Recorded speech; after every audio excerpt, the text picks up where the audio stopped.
আসসালামু আলাইকুম dear viewers. খুব মজার একটা মধু গিফট পেয়েছি।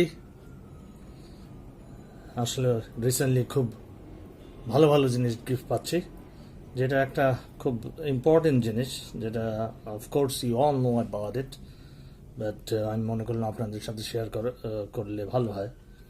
জিনিসটা হচ্ছে মধু।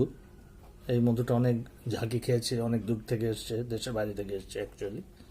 তাই এটা এরকম ফোম হয়ে যাচ্ছে, এবং এটাকে যদি ট্রান্সফার না করা হয় আর এটাকে যদি একদম সিল করে রাখা হয়, তাহলে এটা এমনভাবে বাস্ট করে যে একদম ফ্লোর থেকে ছাদ পর্যন্ত যে ছিটকায় পড়ে। এবং আমার হয়েছিল এরকম অনেক আগে একদিন। তো আমি এখন এটাকে আরেকটা বোতলে ট্রান্সফার করছি। এরকম কাঁচের একটা সসের এমটি বটল ছিল, সেটার মধ্যে ট্রান্সফার করছি। দেখেন অলরেডি কীরকম ফোম হয়ে গেছে।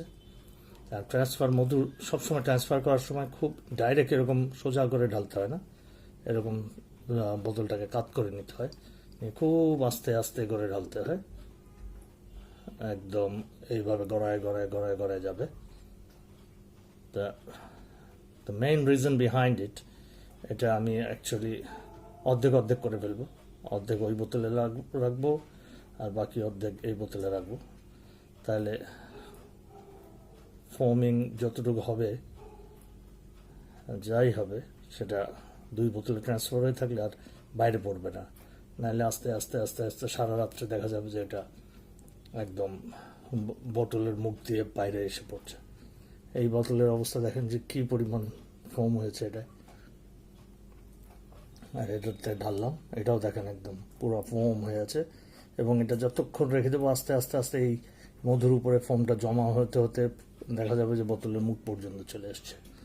যাই হোক, I thought this is very important things to share with. তো ভালো থাকবেন।